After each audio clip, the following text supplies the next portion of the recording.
विकास भाई, किस्सा ऐसा होना चाहिए कि हमारे व्यूअर्स जितनी बार मर्जी सोचें कि बस अभी मैं बाद में देख लूँगा, बाद में सुन लूँगा या सुन लूँगी, उसका या उनका रह रहा है कि मन करे कि नहीं भाई पूरा किस्सा सुन के ही जाएंगे। हम्म, समझ गया भाई। ये तो आपने एक मेरे को ऐसा टास्क दे दिया कि करना ही पड़ेगा हाँ। अब तो। बट नो वरीज भाई, मेरे पास ना कुछ ऐसा एक रियल इंसिडेंट आए हैं, बल्कि मैं कहूँगा दो इंसिडेंट्स हैं हम्म। जो अलग अलग लोकेशन से हैं। एक मुंबई से है, एक है शायद गोवा से है शायद। हम्म। ये दो इंसिडेंट्स हैं मेरे पास। और इसमें से दोनों ही मैंने ऐसे चूज़ किए हैं अपनी रिसर्च करके, अपने कुछ दोस्तों से बात करके, जो मैंने तो कहीं नहीं सुनाए हैं and I am pretty sure कि इंटरनेट पे कहीं पर अवेलेबल नहीं है। हम्म। जी। सबसे पहले भाई मैं बिना टाइम वेस्ट के स्टार्ट करता हूँ। बिल्कुल बिल्कुल। जी। सबसे पहले का जो किस्सा है ना, वो किस्सा है मतलब मेरे एक दोस्त है, उनके भैया हैं जो कि मुंबई में रहते हैं। हम्म। मतलब एग्जैक्टली मुंबई में नहीं, मुंबई के आसपास कुछ एरिया है, मेरे को याद नहीं है क्या है नाम उसका, बट मुंबई के पास में कुछ जगह है, कोई गांव टाइप या फिर छोटे टाउन्स नहीं होते, कस्बा। कस्बा टाइप हम्म। वैसे हैं। अच्छी खासी फैमिली से हैं, जॉब करते हैं, पैसा अच्छा खासा है, अच्छा खासा घर है, रहते हैं आराम से। एक दिन उनके दरवाजे के बाहर ना कोई खटखटाता है। हम्म। संडे था, बैठे थे, चाय वाय पी रहे थे वाइफ के साथ में, और उनका बच्चा बच्चा कोई नहीं, ओनली हस्बैंड वाइफ रहते हैं। हम्म। उनका नाम शायद विवेक है। हम्म। तो विवेक के दरवाजे पे दस्तक होती है। अब उनकी वाइफ जाती है, दरवाज़ा खोलती है, देखती है कि एक बूढ़ी औरत है जो खड़ी है और उसकी फेस की तरफ देखी जा रही है। हम्म। अब वो कहती है कि जी क्या चाहिए आपको, हम्म। खाना चाहिए? वो कुछ नहीं बोलती। हम्म। पैसा चाहिए? अब भिखारी हो? हम्म। कुछ नहीं बोलती वो कहती है विवेक को बुला लो। अब दिक्कत यहाँ पे ये उसको समझनी है कि विवेक को बुला दो, हम्म। सीधा कोई अनजान उसने लाइफ में पहली बार देखी, वो कह रही विवेक को बुला दो। अब हम्म। वो अंदर आवाज़ लगाते कि सुनिए जी आपको कोई बुला रहा है बाहर। कहता कौन है, सुबह सुबह कौन डिस्टर्ब करने आ गया? कहता पता नहीं कोई है, शायद से आप जानते हो, आप मिले हो कभी रास्ते पर। आता है बाहर में। अब विवेक को थोड़ा सा टाइम लगता है समझने में कि ये कौन है, उसको ये तो ध्यान आता है देखी हुई है कौन। हम्म। वो थोड़ी देर देखता है, वो लेडी जो होती है उनकी तरफ देख के मुस्कुराती हैं, थोड़ा स्माइल करती हैं, तो वो कहती हैं विवेक बेटा कैसा है तू? हम्म। तब उनको ख्याल आता है ये तो आया है।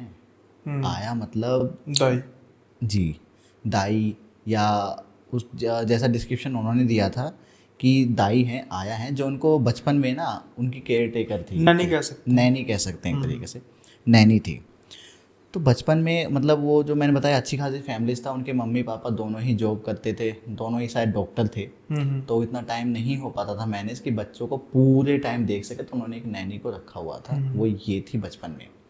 अब विवेक को ख्याल आता है, तो विवेक उनको भाई ऑब्वियसली जिनके साथ बचपन बीता है, और तो उनको अंदर बुलाता है, खाना खिलाता है, बैठाता है, बातचीत करता है कि कहाँ थी अम्मा आप इतने सालों से, कुछ पता नहीं, और आप एकदम ही गायब हो गई थी। मुझे याद आ रहा मैं शायद 4 या 5 साल का हूँ, आप एकदम गायब हो गई थी, एकदम चली गई थी बिना कुछ बताया मुझे, और मैं पूछता रहा कहाँ है कहाँ है अम्मा, कहाँ है अम्मा, मेरे को किसी ने कुछ नहीं बताया। तो फिर वो उस टाइम पे तो कुछ नहीं बोलती हैं, वो दिन बीत जाता है, और वो जो अम्मा है ना वो उसको कहती है कि बेटा मेरा ना इस दुनिया में अभी कोई नहीं है, हम्म। मुझे बस तेरा ख्याल आया कि शायद तू होगा, तू शायद मुझे पहचाने। हम्म। और वो भी थोड़ा सा इमोशनल था, लेकिन थोड़ा सा दिमाग में उसको भी लग रहा है यार इतने सालों बाद कोई उठ के सीधा आई है, बीच में कुछ आता पता नहीं कहाँ थी कहाँ नहीं।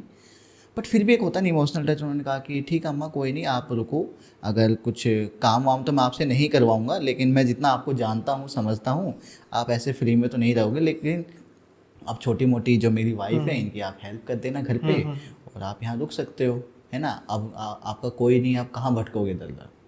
अब ये बात उनकी वाइफ को पसंद नहीं आई, क्योंकि उनकी वाइफ को तो वो अटैचमेंट है नहीं। और वो कहती है पता नहीं कौन ही आई है एक गले सड़े कपड़े में, एक भिखारी जैसी, जो ऐसा डायरेक्टली उसको समझा रही है कि भाई मैं मेरे को विश्वास नहीं हो रहा, मेरे को बहुत ही संदिग्ध लग रही है, बहुत ही मतलब डाउट हो रहा है इनके ऊपर, इनकी पर्सनैलिटी के ऊपर। जिस तरीके से आपको देखती है, जिस तरीके से मुझे देखती है, ज़्यादा कुछ बात नहीं करती है।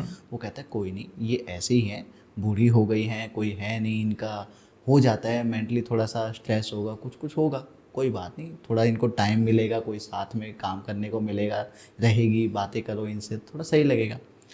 तो उस दिन तो वो एक दिन तो निकाल लेते हैं, कुछ नहीं होता। 2-3 दिन ऐसे हफ्ते बीत जाते हैं, उनके साथ रहती है, छोटे मोटे हेल्प करवाते रहते हैं, लेकिन उनकी वाइफ को ना हमेशा जो एक डाउट होता है ना, वो डाउट रहता ही रहता है। अब एक दिन की बात है कि अब वो उससे पूछती है, उनकी वाइफ विवेक से, कि आपने ये मुझे कभी नहीं बताया इनके बारे में कि ऐसी कोई नैनी थी आपके साथ में रहती थी और एकदम से चली गई थी। वो कह रहा है कि क्योंकि बहुत छोटा था मैं और एकदम से चली गई थी, वो चीज़ फिर बाद में मेरे दिमाग से निकल गई, अभी मेरे को ख्याल आया, मैं करूँगा इनसे बात, पूछूंगा एक्चुअली में हुआ क्या था, हुआ क्या था। तो एक दिन की बात है, जब 2-3 हफ्ते बीत जाते हैं, जो विवेक और उनकी वाइफ है अपने कमरे में थे, पर्सनल मोमेंट्स में थे, तो इनकी वाइफ की ना एकदम से नज़र जाती है दरवाजे की तरफ या खिड़की की तरफ, और वो देखती कि वो वहाँ पर खड़ी है। तो एकदम से मतलब वो सोकड़ हो जाती है, उसको कहती है कि वो खड़ी है, अम्मा वहाँ खड़ी है, वो क्यों देख रही है हमें, क्या चाहती हूँ, जाओ जाके पूछ क्या। वो बाहर जाता है, वहाँ कोई नहीं है। ये टाइम था लगभग रात के करीब 1 या 2 बजे का। बाहर वहाँ कोई नहीं है, जाके देख के आता है। वो कहता है हो सकता है तुम्हारा वहम हो, क्योंकि आजकल तुम्हारे दिमाग में 24 घंटे वही रहती है, ये कौन है, क्यों यहाँ पे रह रही है। हो सकता है वो तो आराम से अपने रूम में सो रही है, उनको भी एक कमरा दे दिया था, वो तो अपने कमरे में आराम से सो रही है, ठीक है। उसके बाद में क्या होता है, वो उसको तो कन्फर्म होता है, जब फिर बाद में विवेक जब सो जाता है, उसके बाद वो उठ के जाती है देखने कि नानी कह रहा हूँ जो नैनी या अम्मा कहते थे उनको, अम्मा है या नहीं है। उनको तो दिमाग में वही डाउट चल रहा। अब वो उठ के जाती है, आराम से दरवाज़ा खोलती जाती है, देखती हैं कि उसके कमरे में अम्मा नहीं है।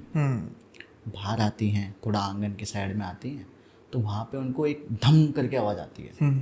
आवाज़ आई तो आवाज़ आई अम्मा के रूम से। अब वो वहाँ जाती है, जाके देखती है कि अम्मा तो सो रही है, ना कोई हलचल हुई, कुछ नहीं हुई, लेकिन उनको श्योर था कि अभी वो आई तो वहाँ पे कोई नहीं था, और उनको आंगन की तरफ शायद से कुछ दिखा या कुछ ऐसा महसूस हुआ कि शायद आंगन के साइड में कोई घूम रहा है या कोई है, तो वो आंगन पे गई। शायद अम्मा रात को आंगन में घूम रही हो, नींद नहीं आई हो, है ना, विवेक से गलती हो गई, उसने नहीं देखा हो ऐसा कुछ। तो आके वापस देखती तो अम्मा वापस से सो रही है। अब उसको पहले डाउट था, अब डाउट के साथ ना थोड़ा थोड़ा डर भी लगने लगा, क्योंकि कुछ एक्टिविटीज़ ही ऐसी हो रही हैं कि कभी भी दिख रही हैं, कभी भी जा रही हैं, कुछ पता नहीं है क्या कर रही हैं क्या नहीं, ऐसी चीज़ें हो रही हैं। अब फाइनली वो उसको जब बहुत ज़्यादा प्रेशराइज करती है ना विवेक को, कि भाई तुम इनसे बात करो, इनसे जानो कि भाई आखिर में इनके साथ पहली बात तो हुआ क्या है, इनकी थोड़ी स्टोरी जानो, इतने साल क्या हुआ, कहाँ थी क्या नहीं। तो विवेक जाता है फाइनली परेशान होकर, चलो ठीक है, मैं क्योंकि वो नहीं चाहते थे कि उनके जो क्या पता क्या उनके ऊपर बीती हो, वो वापस से वो चीज़ें उकेल दें, दर्द को मतलब कि क्या कहते हैं, गड़े मुद्दे क्यों उखाड़ें, ऐसा। तो जाता है, वो पूछता है कि अम्मा जहाँ तक मुझे याद है आपका ना, आप जब गई थी आप एकदम से चली गई थी, और घर पर ना बहुत बड़ा झगड़ा हुआ था, बहुत बड़ा झगड़ा हुआ था, और पापा ने शायद आपको घर से निकाला था, जहाँ तक मुझे याद है। आपने क्या किया या फिर क्या हुआ था एग्जैक्टली उस दिन ये मुझे नहीं पता, लेकिन कुछ ऐसा सा हुआ था। पापा शायद आपको पसंद नहीं करते थे, लेकिन मम्मी का आपके साथ अच्छा अटैचमेंट था और मेरा भी था। तो एक्चुअली में हुआ क्या था। तो वो कहती है कि बेटा देखो बात ऐसी है कि आपके जो पापा हैं ना, वो मुझ पर डाउट करते थे कि मैं या तो चोरी करती हूँ या फिर मैं आपको कहीं कुछ उल्टा सीधा खिला तो ना दूँ, ये ना कर दूँ, लेकिन आपकी मम्मी को मेरे पर ट्रस्ट था, और आपकी मम्मी को जो ट्रस्ट था वो हमेशा मेरी तरफदारी लेती थी, ऐसा करती थी। आपके पापा कि भाई ये कामचोर है, नहीं करती है काम, है ना, आप इनको इतनी इम्पोर्टेंस क्यों दे रहे हो। तो वो जो अम्मा थी, फाइनली एक दिन क्या होता है ना, तो ये सब बताती कि ऐसा ऐसा था, मतलब पापा के साथ में सही रिलेशन नहीं था, और इसी चक्कर में उनके मम्मी पापा के भी झगड़े होते थे, अम्मा के चक्कर में, नैनी के चक्कर में। उस टाइम पे नैनी मतलब ये करीब ये बात हो गई शायद, अभी उसकी एज होगी 24-25 साल, उस टाइम पे एज थी उसकी 4-5 साल, 20 साल के लगभग बात हो गई। तो उस टाइम पे ठीक ठाक यंग थी, अभी बूढ़ी सी हो गई है, लगभग 60-70s के अंदर, तब 45 या 50 करीब होंगी। तो उस टाइम पे ऐसा हुआ था। अब उनके पापा को ना सच बताऊं तो खैर ये बात मैं बाद में लाऊंगा कि हुआ एक्चुअली में हुआ क्या था। तो उनकी मम्मी जो थी ना, उनकी मम्मी ने ना खुद को आग लगा के मार दिया था, सुसाइड किया था। मतलब अच्छा, झगड़ा इतना बढ़ गया, झगड़ा इतना बढ़ गया था, और उनकी मम्मी ने ना सुसाइड कर लिया था। और जैसे उनकी मम्मी ने सुसाइड वगैरह किया ना, उसके कुछ टाइम बाद ही नैनी घर से गायब हो गई, चली गई थी, ऐसा कुछ हुआ था। उसके बाद कुछ टाइम बाद विवेक के पापा भी मतलब उन्होंने सुसाइड तो नहीं किया लेकिन वो मेंटली अपसेंट हो गए थे, तो उनकी भी डेथ हो गई ऐसे किसी चक्कर में, ऐसा हुआ। उसके बाद से विवेक ने अपना खुद से संभाला, जो चाचा था उनसे थोड़ा सा करके, तो अभी वो एस्टेब्लिश हो गया है। तो बात क्या आती है ना, उसके बाद में जो पड़ोसी होते हैं, पड़ोसी नहीं सॉरी, उनके चाचा ही होते हैं, उनके चाचा होते हैं ना, वो उनको घर ऐसे ही एक बार आना होता है, या फिर पता नहीं फ़ोन पे बात हो रही होती है शायद, तो बताते हैं कि चाचा आपको वो अम्मा याद है, वो वापस से आई है मेरे पास, वो यहाँ पे ऐसे हैं। तो कहते क्या क्या बात कर रहे हो, वो डायन फिर आ गई। अच्छा। वो कहते हैं वो डायन फिर आ गई। मतलब इनको छोड़कर बाकी सबको पता था कि कुछ चक्कर है। भाई ये बच्चे थे उस टाइम पे, फिर ये गायब हो गए एकदम से, इनको इतनी समझ कहाँ क्या हो रहा है क्या नहीं है, और इनकी वाइफ को भी सही वाइब्स नहीं आ रही उनसे। तो ऐसा होता है। लेकिन तो चाचा तो अब उन्होंने सोचा कि भाई हो सकता है गुस्सा हो, क्योंकि इनकी वजह से मम्मी पापा में लड़ाई होती थी, मेरी मम्मी चली गई, मेरे पापा चले गए, लेकिन ठीक है अभी इतनी बूढ़ी हो गई उस बातों को, कई साल हो गए, मैं भी किस इस बात पे क्यों झगड़ा करूँ, क्योंकि रियलिटी किसी को नहीं पता क्या हुआ क्या नहीं। अब क्योंकि वो बूढ़ी थी तो भाई अब उनकी भी तबीयत वबीयत ख़राब होने लगी। वो उनके पास आई इसलिए थी क्योंकि वो थोड़ा ठीक नहीं रहती थी, कोई था नहीं उनके पास अपना। कुछ दिनों के बाद क्या होता है ना भाई, उनकी ना तबीयत बहुत ज़्यादा बिगड़ने लग जाती है, जो अम्मा होती है, अम्मा की तबीयत बिगड़ने लग जाती है। तो फाइनली डॉक्टर को बुलाया जाता है, उनको हॉस्पिटलाइज किया जाता है। तो डॉक्टर बता देते हैं कि देखो यार ये ना ज़्यादा समय नहीं है इनके पास, अभी तो ये है कि इनकी ना आप जितना सेवा कर सको ना उतनी सेवा करो आप। अब उसको फाइनली जो उनका रूम था ना, उसी रूम में उनको रखा जाता, सुलाया जाता कि आप बस रहो, कुछ काम मत करो, बातें करो, खाओ पियो, मस्त रहो। तो विवेक मतलब सभी चीज़ों को इग्नोर करते हुए, अपनी वाइफ को इग्नोर करते हुए, चाचा की बातों को इग्नोर करते हुए, उसकी अजीबोगरीब जो इंसिडेंट जो एक्टिविटीज़ थी उस अम्मा की, वो अभी भी थोड़ा थोड़ा लगता था, लेकिन उसको इग्नोर करते कि यार ये कुछ दिनों की मेहमान है, हो गई होगी गलती, कुछ हुआ होगा, मेरे को नहीं पता क्या बात, क्योंकि सौ बातें वो करते हुए भी उन्होंने अपने घर पर उनको रख लिया। और एक टाइम ऐसा आया कुछ दिनों बाद ही, 10 से 15 दिन बाद, उनको ना एक पैरालिसिस जैसा हो गया, मतलब वो खुद से उठ नहीं सकती, चल फिर नहीं सकती, ऐसा हो गया। अब हुआ क्या, जैसा मैंने बताया था कि ऑब्वियसली विवेक को देखो काम भी करना है अपना, तो 24 घंटे तो वो उनके साथ रह नहीं सकता। सेम उनके वाइफ को तो पसंद ही नहीं है, उनकी वाइफ तो उनको पसंद ही नहीं करती, क्यों रह रही है, लेकिन क्या करें विवेक भी नहीं मान रहा है। तो ऐसा है। तो ये जहाँ तक मुझे अभी एक बात हिट की कि शायद से जैसे उनकी माँ का अटैचमेंट था ना, कि उसके अलावा वो अम्मा के अलावा किसी की नहीं सुनती थी या उनकी तरफदारी करती थी, विवेक भी कुछ ऐसा ऐसा सही करने लगा था। हर बातें मतलब कुछ भी हो, कितना भी बुरा कोई कुछ भी कहे, लेकिन उनको ऊपर रखता था ऐसा। तो उनको पैरालिसिस हो गया अम्मा को पैरालिसिस हो गया, तो वो चल फिर नहीं सकती थी, ढंग से बोल भी नहीं सकती थी, आधे आधे वर्ड्स बोलती थी नहीं तो वो भी नहीं बोलती थी, इशारा भी, मतलब एक साइड उनकी पैरालिसिस हो गई थी, खुद से खड़ा नहीं हो जाता था उनसे, खड़े नहीं हो पाती थी। तो उन्होंने क्या किया, टाइम था नहीं, तो उन्होंने क्या किया, एक ना घंटी सी होती है, बैल लगती है एक रिमोट वाला, कि वो आप बजा दो, दबा दो इंटीमेशन के लिए। जी, कि हाँ मुझे कुछ ज़रूरत है, हाँ। कुछ है और आप आ जाओ, जो भी सुनेगा, कोई भी अवेलेबल होगा घर में वो आ जाएगा। अब उसकी बीवी को भाई भले ही पसंद ना हो, लेकिन क्या करें, जाना पड़ेगा। बिल्कुल। कल को मर गई तो वो तो विवेक का उनका तो रिलेशन फिर खराब, क्योंकि उसने देखा उनके मम्मी पापा के साथ क्या हुआ। ऐसा तो वो नहीं चाहते, वो भी सोचते कि कुछ दिनों की बात है। अब भाई क्या होता ना कि वो बैल ऐसा था कि वो ना जब मर्जी बैल बजा देती, हर 5 मिनट में, बिना काम के, हर 10 मिनट, बिना काम के। ऐसे जाके पूछो क्या चाहिए, कुछ नहीं, कुछ नहीं बोलती, ठीक है। तो बार बार उस बैल को सुन के कि भाई कभी विवेक जा रहा है, कुछ नहीं बोल रही है, कुछ नहीं कह रही हैं, ऐसे इशारा कर रही हैं, लेटे लेटे आगे की तरफ, हाथ थोड़ा थोड़ा उठता, लेकिन उंगली से ऐसा थोड़ा पता लगे कुछ दिखाने की कोशिश कर रही है, ढंग से बोल नहीं पाती, पूछते क्या हुआ क्या नहीं, कुछ नहीं बोलती थी, बस इशारा करती थी आगे की तरफ। जैसे उनका बेड कैसा था, खिड़की के जस्ट सामने था, तो खिड़की की तरफ ऐसे इशारा करती थी। अब काफ़ी दिन इस चीज़ को बीत गए। अब उनको भी लगा था भाई डॉक्टर ने सही कहा था, कुछ जब हॉस्पिटल से आए उसके कुछ दिन बाद पैरालिसिस हो गया, ये हो गया, तो हमें भी नहीं लगता ज़्यादा समय की है ये। तो एक दिन क्या हुआ, एक रात की बात है, लगभग 12-1 बजे की बात है, फिर से बैल की आवाज़ आती है। वो इग्नोर करते हैं। विवेक कह देता अपनी वाइफ को, यार तुम जाके देखो भाई, मैं नहीं देख पाऊँगा, मैं वैसे बहुत थका हूँ, आज मीटिंग में बहुत दिमाग ख़राब हुआ है ऐसा। तो उनकी वाइफ जाती है, वो जाके क्या देखती है, वो जो अम्मा थी वो खड़ी है खिड़की के ऊपर, बालकोनी की तरफ। जी, मतलब बालकनी नहीं थी, कमरे में एक खिड़की थी जैसे बाहर देखते हैं। ओके। जी, वो खिड़की ऊपर खड़ी है। तो पहले तो वो शॉक्ड, कि अम्मा खड़ी कैसे हुई, पैरालाइज। पैरालाइज है। अब ठीक है, वो खड़ी है इन द सेंस खिड़की की तरफ देख रही है, वो पीछे से जाती है, वो उसकी तरफ जैसे ही बढ़ती है ना आगे, फिर से बैल क्या हो जाती है। और वो उसके हाथ में नहीं थी, बैल उसके हाथ में नहीं थी। बैल मतलब रिमोट। हाँ, रिमोट मतलब उसके हाथ में नहीं था।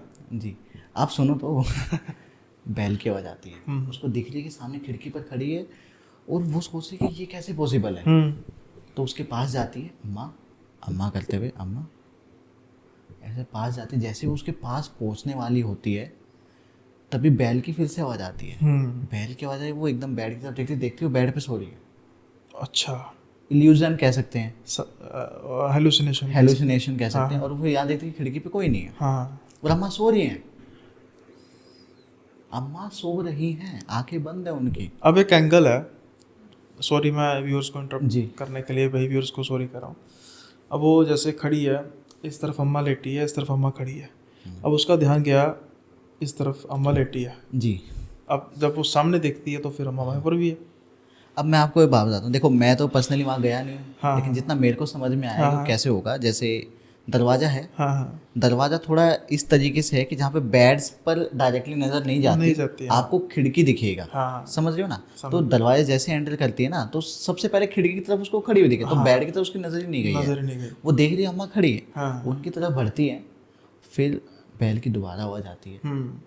पीछे देखती है बैल जहाँ रखी है, पीछे मुड़ के देखती है तो अम्मा बेड पर है, और वहाँ पे खिड़की पर कोई नहीं है। अच्छा। अब यहाँ पर वो सहम गई, हम्म। देख रही अम्मा सो रही है, कोई हरकत नहीं है, हम्म। ठीक है। और फिर वो आती अपने रूम में आ गई। अब उसके बाद क्या होता है ना, उसको ना एक कुछ कुछ छिपकलियाँ दिखाई देती हैं शायद, जितना मेरे को याद है, शायद से कुछ छिपकलियाँ उसको दिखाई देती हैं उसके रूम से बाहर आते हुए।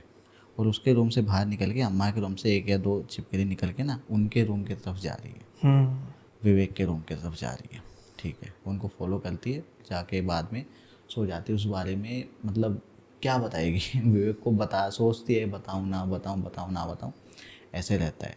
अब उसके बाद क्या होता है भाई कि आज भी जहाँ तक मुझे याद है ना, कि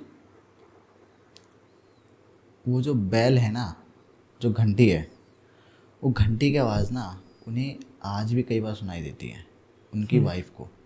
उनकी वाइफ का कहना है, और आज भी सुनाई देती है का मतलब क्या है कि उसी सेम डे को जब सुबह वो उठे तो वो नहीं थी अम्मा, वो मतलब मर चुकी थी। तो ऐसा था। और वो बैल उनको आज भी सुनाई देती है, क्योंकि जैसे कोई बैल बजा रहा है, अम्मा बुला रही है, ऐसा है। तो एग्जैक्टली भाई देखा जाए तो मेरे पास काफ़ी क्वेश्चन थे, ऑब्वियसली आपके पास होंगे, कि भाई ये चीज़ कभी नहीं पता लग पाई कि बचपन में हुआ क्या था, एग्जैक्टली क्या हुआ था, क्यों उनकी मम्मी ने आत्महत्या की, नैनी को दिखता क्या था, ये चीज़। और वो बैल आज भी सुनाई देती है, इसका मतलब उनकी आत्मा यहीं कहीं है, या तो उनका दिमाग में, वो मैंने बताया ना कि हर 10 मिनट में बैल बजा देती थी, या तो उनके दिमाग में इस कदर वो घुस गई है, वो इरिटेशन, कि पता नहीं क्या काम है। अब कुछ भी हो सकता है, रीज़न कुछ भी हो सकता है, लेकिन कहने का मतलब ये, वो बैल आज भी सुनाई देती है। और कभी कभी तो विवेक को भी सुनाई देती है, किसी किसी रात को विवेक को भी सुनाई देती है।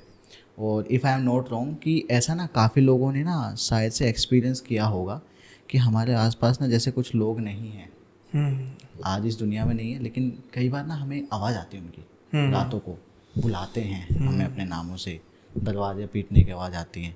काफ़ी लोगों ने, मतलब मैंने तो देखो गांव में मैंने तो ऐसा सुना है कि ऐसा होता है, रात को वो मेरे को आवाज़ लगा रहा था।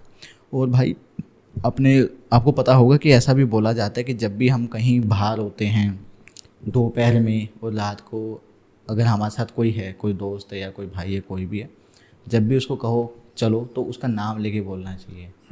जैसे सुनील भाई चलिए, ओनली ये नहीं, चलिए आइए, चलते हैं, अनइनवाइटेड ये गेस्ट आ सब सकता चीज़ें। था। तो ये सब होता है। तो ये जो इंसिडेंट है ना भाई, इस इंसिडेंट में मेनली क्या है, अब इसमें देखो, इसमें पैरानॉर्मल एंगल भी हो सकता है। नहीं हो सकता, नहीं है, बहुत बड़ा पैरानॉर्मल एंगल है।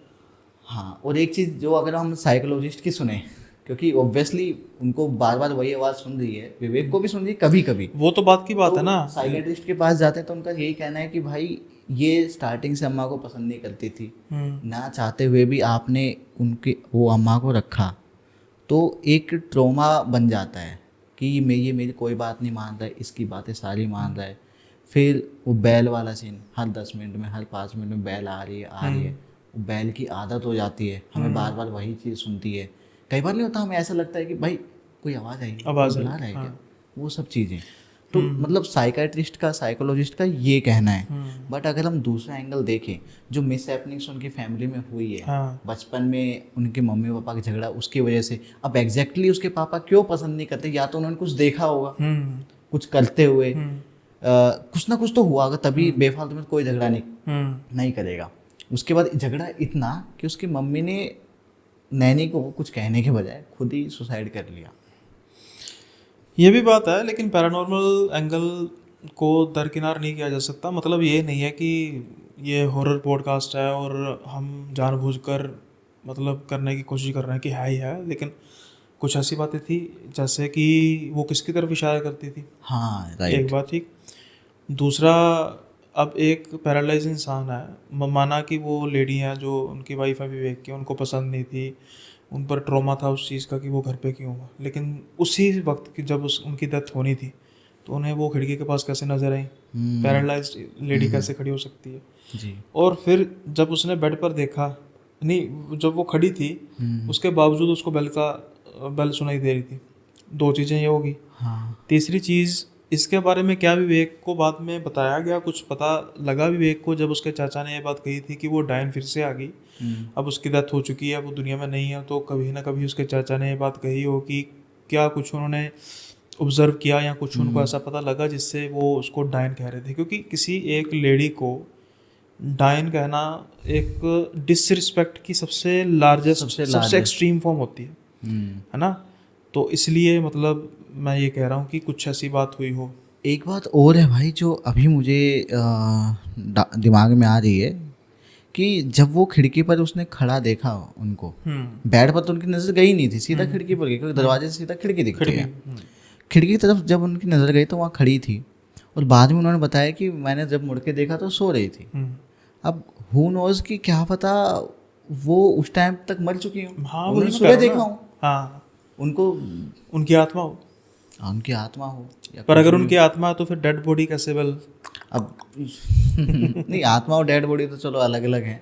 नहीं आप कह रहे हो ना कि वो खड़ी खिड़की पर दिखाई दी, लेकिन बेल फिर सुनाई दे रही थी। हाँ बेल सुनाई दी, तो बेल तो आज भी सुनाई दे रही है। हाँ, वो तो चलो आत्मा के पास रह गया होगा कंट्रोल। तो बहुत सी चीज़ें हैं, बाकी लोगों को डिसाइड करने देते हैं क्या है क्या नहीं। और सुनील भाई, अगर किसी को शक है, कोई चाहता है, तो डेफिनेटली मुझे पर्सनली वो टेक्स्ट कर सकता है। मैं उन लोगों से डायरेक्टली बात करवा सकता हूँ, उनसे कंफर्म कर लेना कि उनको आज भी सुनाई दे रही है या फिर सोल्व हो गया वो मैटर। हाँ, जिन जिन को लगता है भाई, अगर देखो मैंने कुछ नहीं कहा, मेरा हमेशा ये होता है और विवेक असली नाम है आप कहोगे तो मैं शायद उनकी लोकेशन भी बता दूंगा। देखो मेरा ये होता है कि भाई डिस्क्लोज नहीं करना चाहिए, लेकिन अगर विकास भाई कह रहे हैं कि ओपनली चैलेंज है, कमेंट में बता देना। जो चाहते हैं कि भाई मैं तैयार हूँ, तो विवेक भाई के साथ रब्ता कर लें। विवेक भाई सही में मतलब सबसे ज़्यादा जो इसमें गूज़बम्प्स आए ना, वो वाले सीन में जब वो अंदर गई और वो खड़ी है, क्योंकि एक इंसान जिसको हम एक्सपेक्ट नहीं कर सकते कि वो चल फिर भी सकता है और वो खड़ा हो, और उसके बाद क्या देखना बाकी रह जाता है ना। अब बढ़ते हैं हम अगले किस्से की ओर। जी भाई, अगला किस्सा ना, जैसे मैंने बताया कि 2 स्टोरीज आज होने वाली, एक मुंबई की और एक शायद गोवा से। ये मुंबई की थी। ये मुंबई की थी। अब एग्जैक्टली ये गोवा से नहीं है, मतलब गोवा के रहने वाले कुछ लोग थे, वो हिमाचल प्रदेश जाते हैं, मनाली की साइड, उनके साथ वहाँ पर कुछ होता है। ये किस्सा है, ये बात है भाई लगभग 2016-17 की। उस टाइम पर मैं रहा हूँगा शायद अपनी 12th क्लास में या 11th क्लास में था मैं। 2018 मैंने 12th क्लास के बोर्ड एग्ज़ाम दिए थे, तो 2017 या 16 की बात है, 10th या 11th में था। तो उस टाइम पे क्या होता है ना भाई, 3 दोस्त होते हैं। 3 दोस्त हैं, अमन, सौरभ और राजू। अमन, सौरभ, राजू, ठीक है। तीनों दोस्त गोवा रहते हैं। अब गोवा में रहने वाले ना बीचेस वगैरह और ये सब से तो उब जाते हैं, घर का काम है, कभी भी जाओ। वो लोग प्लान करते हैं, काफ़ी टाइम से प्लान कर रहे होते हैं कि भाई पहाड़ों में चलेंगे, पहाड़ देख के आएंगे क्या होता है। सब लोग यहाँ आते हैं, बीच पे तो कुछ नहीं है भाई, पता नहीं क्यों लोग यहाँ आते हैं, लेकिन हाँ लोग पहाड़ों में भी जाते हैं, चलो पहाड़ में चलते हैं। अब आपको पता है स्कूल टाइम में, कॉलेज टाइम में हमारी कितनी ही ट्रिप्स प्लान होती हैं, और उनमें से कोई ना कोई एक शख्स ज़रूर होता है जो आके कहता है भाई मम्मी पापा मना कर रहे हैं, मैं नहीं जा रहा, और उस वजह से सारे प्लान कैंसिल हो जाते हैं। या फिर प्लान बनता है किसी और जगह जाने का, और लास्ट में हम चले कहीं और ही जाते हैं, ये सब होता है। तो फाइनली काफ़ी सालों की, काफ़ी दिनों की मेहनत के बाद में उनका प्लान फिक्स होता है कि भाई मनाली चलेंगे। अब मनाली चलने के लिए वो फ़्लाइट लेते हैं दिल्ली की, वो ठीक है। उनका प्लान होता है कश्मीरी गेट से अपना बस पकड़ के हिमाचल प्रदेश अपना मनाली चलेंगे। तो तीनों दोस्त प्लान करते हैं और फाइनली उनका प्लान हो जाता है। उनका प्लान था कि पहले दिल्ली आने का, और दिल्ली के बाद वो कश्मीरी गेट से बस पकड़ेंगे और उसके बाद वो चले जाएंगे मनाली की साइड। तो ये होता है। अब दिल्ली पहुंच जाते हैं। जब वो दिल्ली पहुंच जाते हैं ना वो लोग, तब उन लोगों को होता है हाँ अब फाइनली लग रहा है कि हमारी ट्रिप सक्सेसफुल होने वाली है। कश्मीरी गेट पहुंचते हैं, कश्मीरी गेट से बस लेते हैं मनाली के लिए, हिमाचल प्रदेश के लिए। मुझे नहीं पता बस से कैसे जाया जाता है, एग्जैक्टली कौन सा स्टैंड पड़ता है, बट हाँ वहाँ से वो बस लेते हैं। बस लेने के बाद भाई जो हिमाचल प्रदेश की जो बसें हैं, रोडवेज़ हैं, वो बड़ी फेमस हैं पहाड़ों में से ऐसे ऐसे चलने के लिए, और डर भी लगता है मौत का सामना मौत का सामना करने के लिए। जी भाई।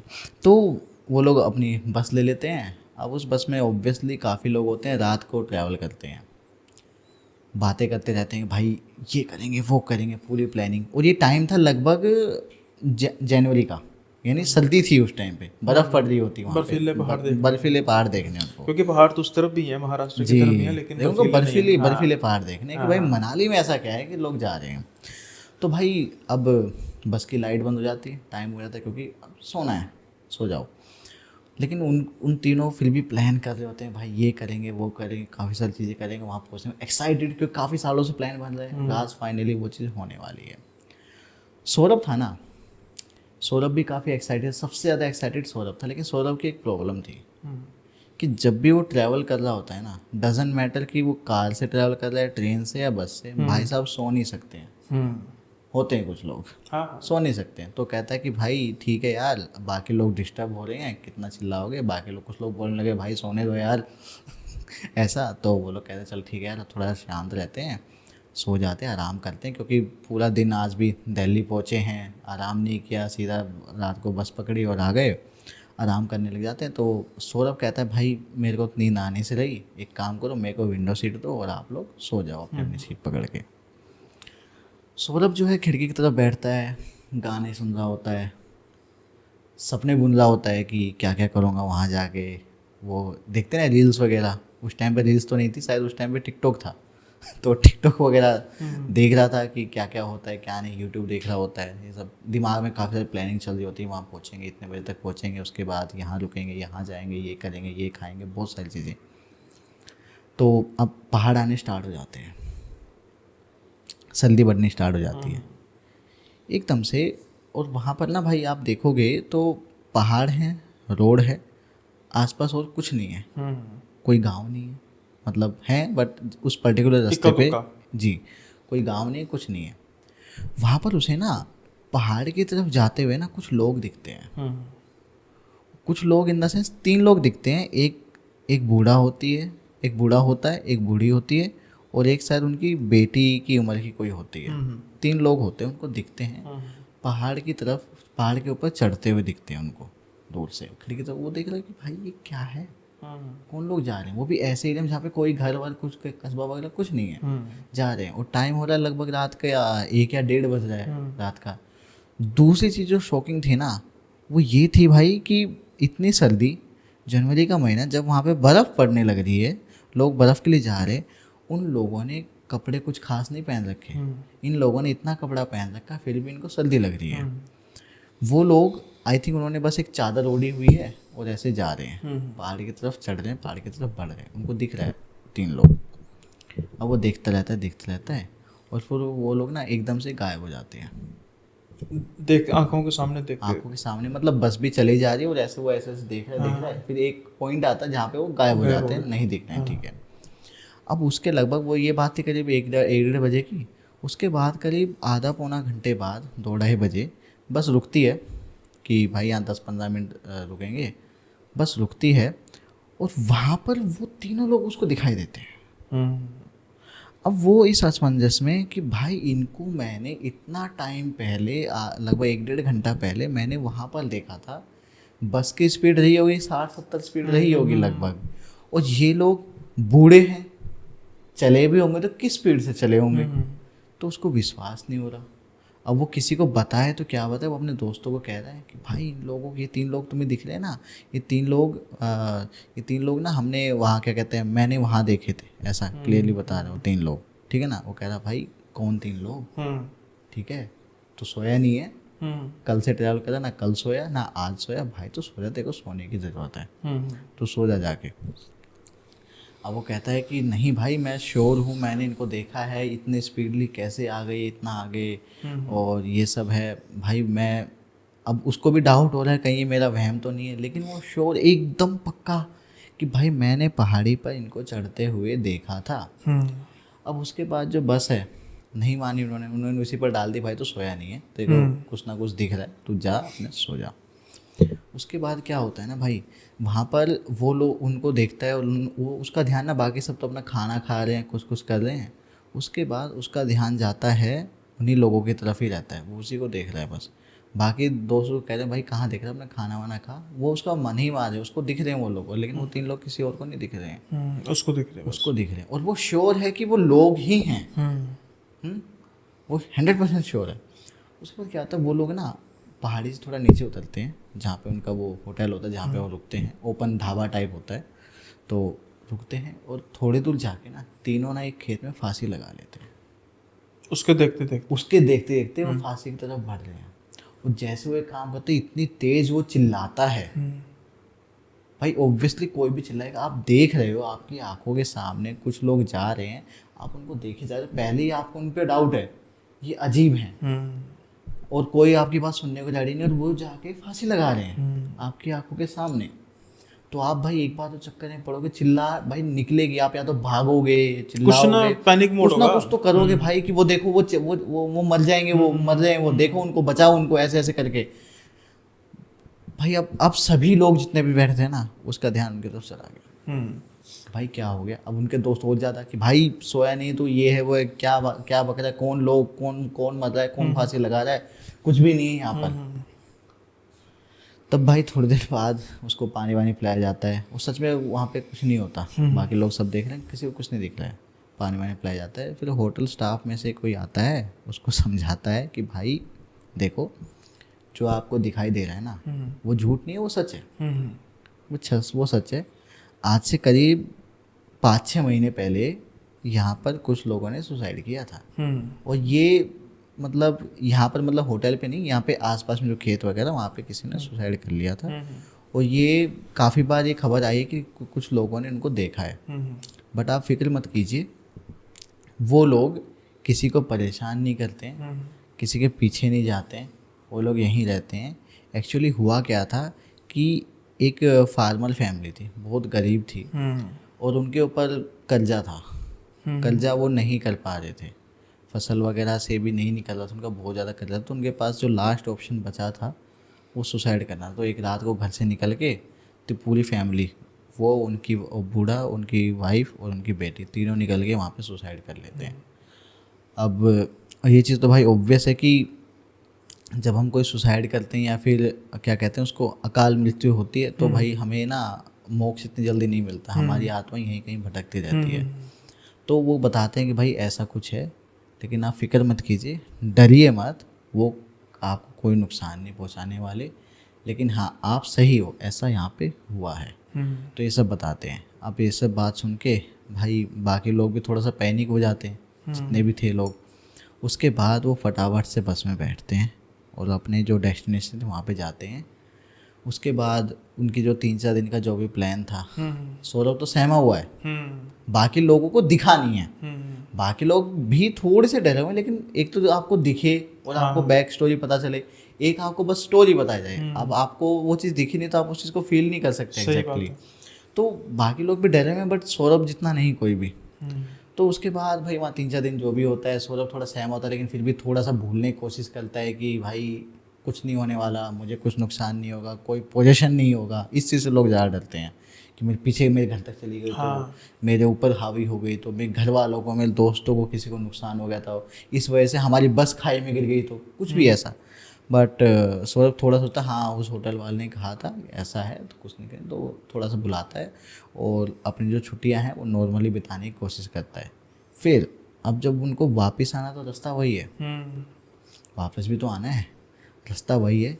अब सौरभ को नींद तो आनी नहीं, उसकी प्रॉब्लम कि ट्रैवलिंग के दौरान नींद नहीं आएगी भाई, कुछ भी हो जाए नींद नहीं आएगी। खिड़की की तरफ ही बैठा है। एक बार तो क्यूरियोसिटी ये हो रही है कि भाई देखूं क्या पता मुझे दोबारा दिखते हैं वो लोग। बट जब उस रास्ते से वहाँ से निकल रहा होता है ना, भाई साहब की हिम्मत नहीं होती है और वो आँख बंद करके बैठा रहता है करीब 1 से 1.5 घंटा, जब उस एरिया के आसपास से गुजर रहे होते हैं। आँख बंद करके म्यूज़िक चला के या हनुमान चालीसा चला के वो बैठा है वहाँ पे। फाइनली वो वहाँ से दिल्ली पहुँचते हैं। दिल्ली पहुँचने के बाद उसको रिलैक्स होता है कि भाई कुछ नहीं हुआ, दोबारा नहीं दिखे, और फाइनली वो अपने घर आता है। मतलब लकीली उनको कुछ नहीं हुआ, और इस बात को करीब हो गए हैं 8 साल, 6 7 8 साल हो गए हैं, तो अभी तक कुछ भी नहीं है। लेकिन हाँ, अभी अगर लोग जा रहे हैं मनाली, जब भी जाते हैं तो उनको अगर कुछ फील होता है, ये चीज़ भाई वैसे मैंने सुनी है काफ़ी बार, ऐसी कुछ चीज़ें ना दिखती हैं। ये इंसिडेंट बड़ा बहुत होता है। आपने भी शायद एक मेरे साथ शेयर किया था कि हमें ना कुछ लोग दिख रहे हैं रोड पे चलते हुए, थोड़ा आगे चले जाओ आप, वापस से वही लोग दिख रहे हैं।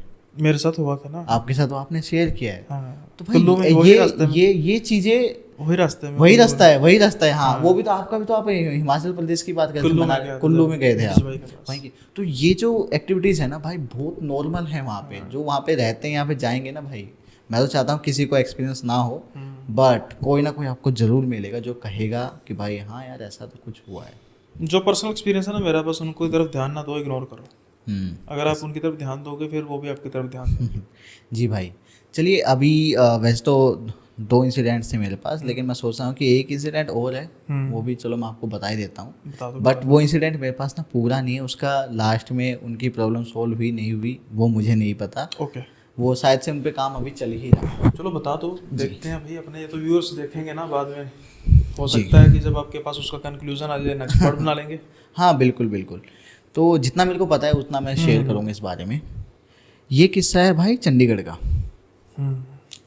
चंडीगढ़ का है, और ये मेरे साथ शेयर किया था एक साइकिक मीडियम है।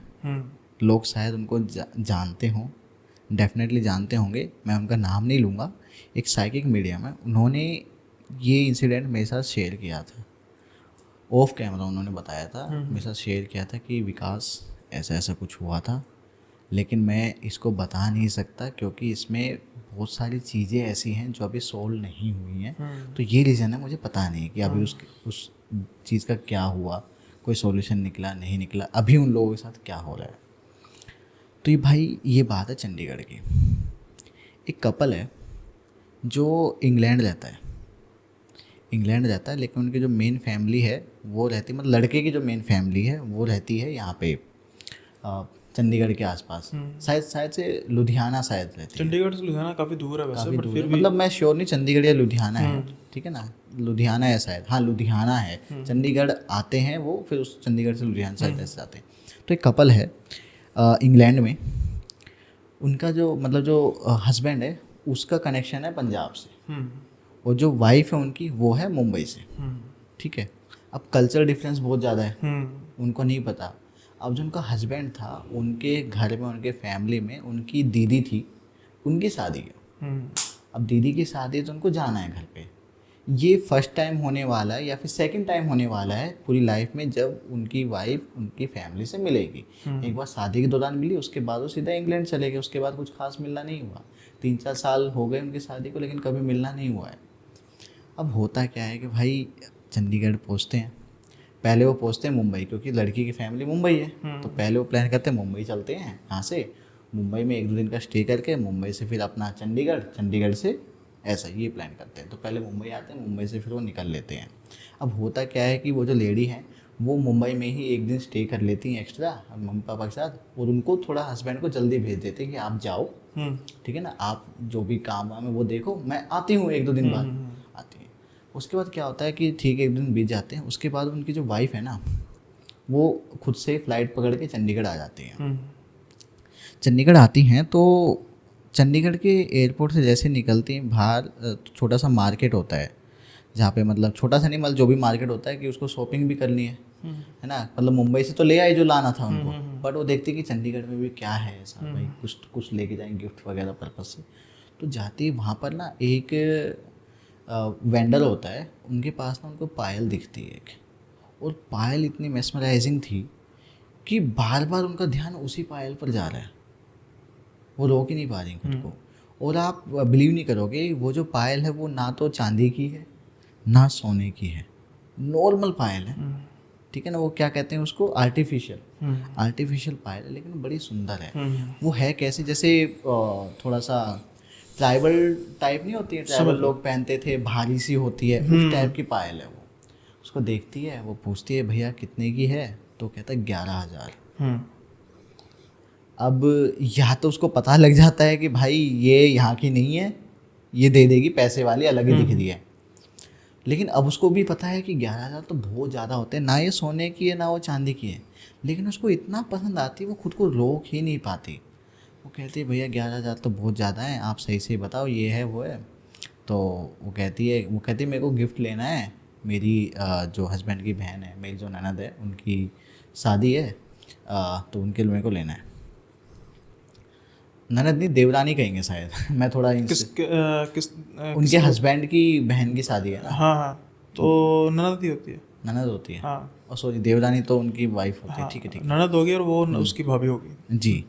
तो उनकी वो बताती है कि मेरी ननद की शादी है, मुझे तो गिफ्ट लेना है, तो आप ही ना ही किसी आर्टिफिशियल पायल वैसे है ये, तो कहता ठीक है मत लो, तो प्राइस तो 11,000 ही है, आपको नहीं लेना मत लो। फिर वो लेकिन ना खुद को रोक ही नहीं पाते, वो कहते ठीक है भैया दे दो। अब जब वो एक पायल खरीद लेती है ना, तब वो कहता है कि आप एक काम करो, आपको ना ये सस्ती पड़ जाएंगी, आपको मैं 18-19 हज़ार में 2 पायल दे दूँगा इसे, आपको सस्ती पड़ जाएंगी। वो उसको इंसिस्ट करता है, लेकिन वो मना कर देती है कि नहीं नहीं नहीं नहीं, इतनी महंगी पायल, वो भी ठीक है ये मुझे पसंद आई मैं उनको दे दूँगी, मैं तो कहाँ पहनती हूँ पायल वगैरह, मैं पहनती भी नहीं हूँ, मतलब उनका ड्रेसिंग सेंस थोड़ा सा अलग है, वो साड़ी वगैरह या सूट वगैरह बहुत ही रेयरली पहनेंगे, शायद अभी पहनेंगी, तो ऐसा है। तो कहती है मैं तो पहनती भी नहीं हूँ, तो मुझे नहीं चाहिए इतना महंगा, और ये है भी नहीं उतना, लेकिन ठीक है मुझे पसंद आ गया उनके लिए, तो मैं सोच ले ही लूँ, मैं दोनों ही लूँगी, एक ही काफ़ी है। वो बहुत इंसिस्ट करता है, लेकिन फिर भी वो मना करके वहाँ से निकल जाते हैं, उनको लग रहा है चेप हो रहा है भाई, ये तो गलत फंस गई मैं। तो एक पायल खरीद के वो आ जाती है। अब वहाँ पर ही वो अपने पहुँच जाते हैं, उनके हस्बैंड जो हैं पिक करने आ जाते हैं उनको, वो लुधियाना पहुँच जाते हैं। लुधियाना पहुँच के लुधियाना में वो जो स्टे करती है ना, अब वो देखो थोड़ा सा वाइफ ना थोड़ी सी वैसे होती है कि भाई मुझे ना, मैं जाऊँगी ओनली शादी वाले दिन तुम्हारे घर में, तब तक मेरे को होटल दिलवा दो। होता है भाई कुछ लोगों का ऐसा कि ज़्यादा उनको पसंद नहीं है लोगों से बातचीत करना, इंक्लूड होना, तो कहती ठीक है मैं शादी वगैरह अटेंड कर रही हूँ, बट मेरे को अभी थोड़ा सेपरेट चाहिए, मेरे से नहीं होगा फैमिली के बीच में एक्ट करना वो करना ऐसा कुछ। तो कहते ठीक है, पैसे वाले लोग थे तो कोई दिक्कत नहीं है। तो उन्होंने वहाँ पे एक कोई 5 स्टार होटल है, वहाँ पे जाके एक रूम बुक करवा रखा था उन्होंने अपना। तो उन्होंने बोला कि ठीक है आप आ जाना, मुझे पिक कर लेना, फंक्शंस वगैरह मतलब जहाँ भी होंगे आप मेरे को पिक कर लेना, मैं आ जाया करूँगी, ऐसा है। और मेन शादी वाले दिन मैं आपके साथ वहीं पर रहूँगी। तो जिस होटल में उन्होंने बुक किया था ना जो रूम, अब वहाँ पहुँचते हैं, उनकी वाइफ पहुँचती है, मतलब उनकी वाइफ ही पहुँचती है, उनके हस्बैंड अभी नहीं पहुँचते वहाँ पे, उनके हस्बैंड आते हैं बाद में। तो उनकी वाइफ पहुँचती है, तो उनको बताया जाता है कि मैम आपने जो रूम बुक किया था ना, वो एक्चुअली कुछ रीजंस की वजह से अभी अवेलेबल नहीं है, बट हम आपको अपग्रेड कर रहे हैं, सेम प्राइस में एक स्वीट रूम है वो हम आपको दे रहे हैं। अब ये तो देखा जाए तो अच्छी बात है कि आपको एक जो नॉर्मल रूम होता है उसके बजाय आपको स्वीट मिल रहा है सेम प्राइस में, आपको ऑफर करते हुए। बोलते हैं ठीक है कोई बात नहीं, ज़्यादा कुछ बहस वहस नहीं करे, चलो ठीक है मुझे मिला है। अब वो ऊपर चली जाती है, वो स्वीट रूम में जाती हैं, तो उसके थोड़ी देर बाद उनके हस्बैंड आ जाते हैं कि चलो हमें चलना है, ये फंक्शन है, तुम रेडी हो जाओ। तो कहते हैं ठीक है। वो कहते हैं मैं आई हूँ अभी, मैं अपनी शार वगैरह लूँगी, रेडी होंगी, चलते हूँ। अब वो जो रूम था ना जो अपग्रेड करते हैं, वो रूम ना थोड़ा सा अजीब था।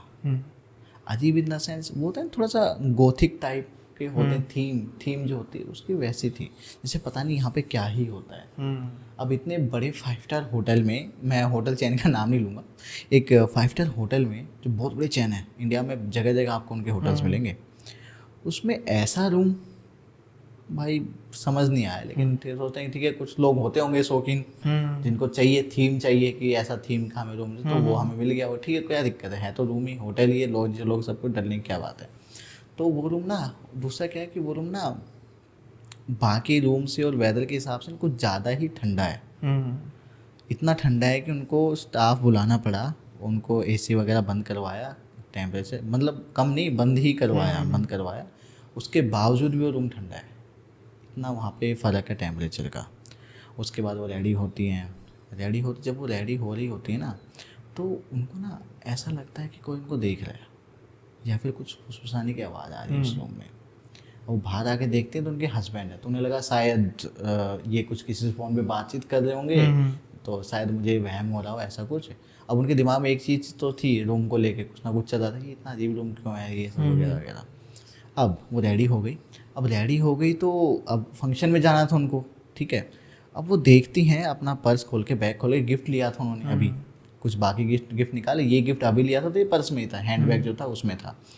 हैंड बैग में से वो गिफ्ट रैप करवा ली उन्होंने, तो वो निकालती है, देखती है साथ में ही एक पायल और है जो उसने ली नहीं थी, ली ही नहीं थी।